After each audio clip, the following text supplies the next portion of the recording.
Right then, I thought today we would have a look at some of Ralf Rangnick's staff at Manchester United. There's obviously been some changes afoot. Kieran McKenna has moved on. Obviously, Michael Carrick was supposedly asked to stick around, but hasn't stuck around.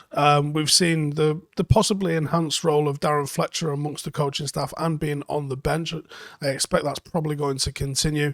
Obviously, John Murtagh there as the director of football, currently at least.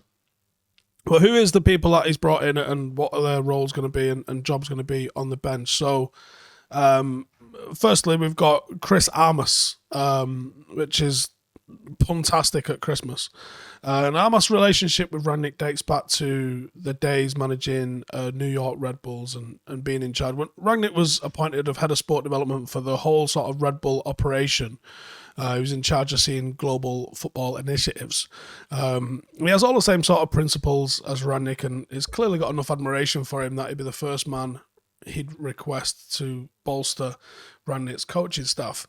Aramas was employed at Toronto FC and he was fired after just 6 months in charge earlier this year following the club's biggest ever defeat. They lost 7-1 to DC United. His record in his most recent role at Toronto reads 1 win, 8 draws and 2 defeats before his dismissal. So clearly, as a manager, maybe a little bit to be desired.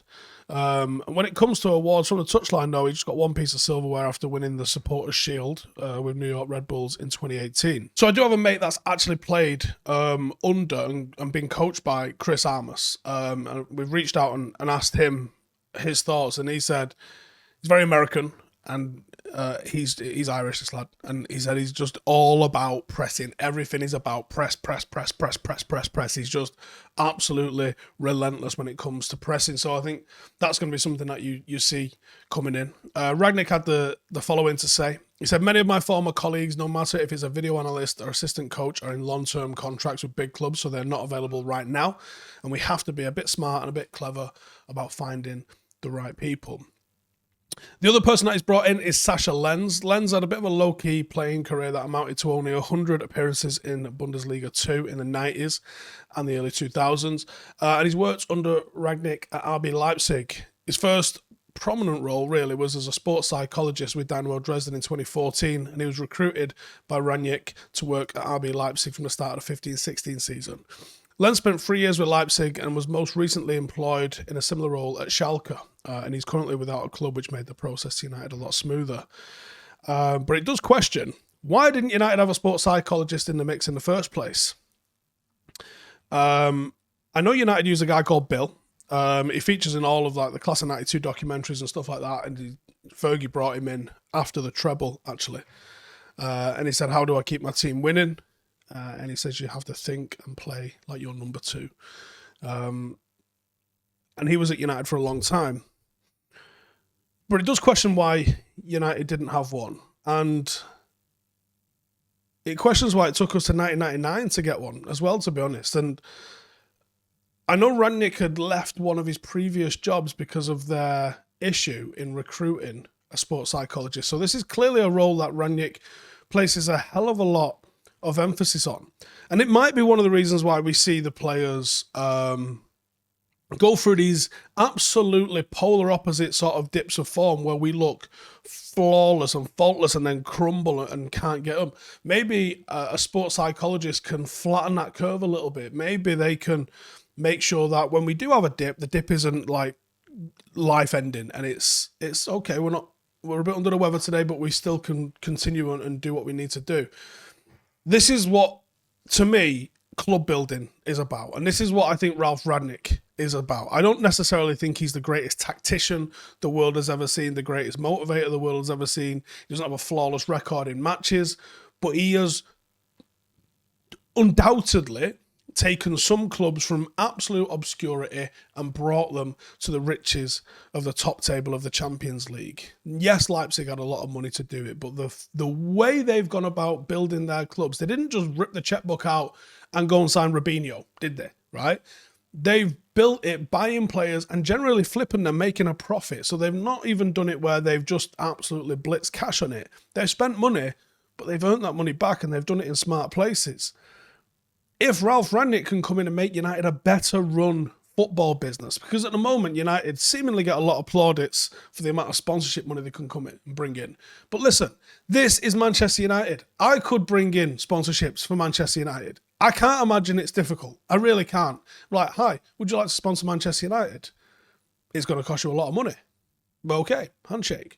Like, it can't be difficult to sell Manchester United. Like, my job literally involves in trying to find sponsorships for this bullshit little YouTube channel. So if I can do it for this, I could do it for Manchester United. I am absolutely certain. Prices might be different, a little bit. But when it comes to the building of the football club business, Manchester United are well inefficient. We waste money on absolute ridiculous transfers and salaries. And it's about time that this team and this club started operating like the club that they act like they are on social media. And one of the ways to do that is to bring it. Now, I don't know much about Chris Armas, apart from what I've already mentioned.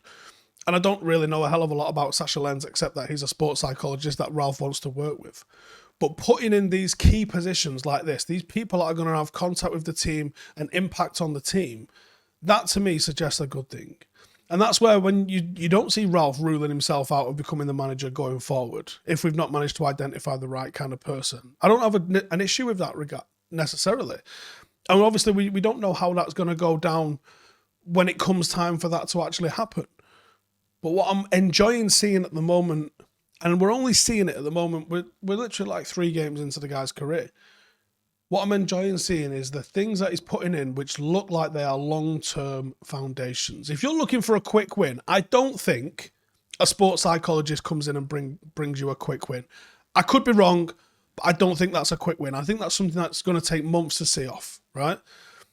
Other little key areas like this, I'm expecting appointments in. And as we get closer to that 6-month period, the end of May, the end of the season, the end of any silverware, potentially, I think you'll see Rangnick take another step forward towards evolving this football club in the back room. We know that he's massive on data, when that's in terms of recruitment, but also analysis. And I think that this United team can take massive leaps forward in terms of the things that they do. And what I'm aware of is being done in the data and the analysis side of stuff. And I think Ralf can take this to a whole other level. He basically introduced video analysis to Germany. He basically introduced, obviously, famously, the gegenpressing principles, which he essentially copied after seeing it in a game against Dynamo Kiev back in the 80s. But he's got a lot of very innovative ideas. And I think those innovative ideas, when brought to the table at a club that is the behemoth that is Manchester United, they could have far-reaching and very vast improvements on this football club.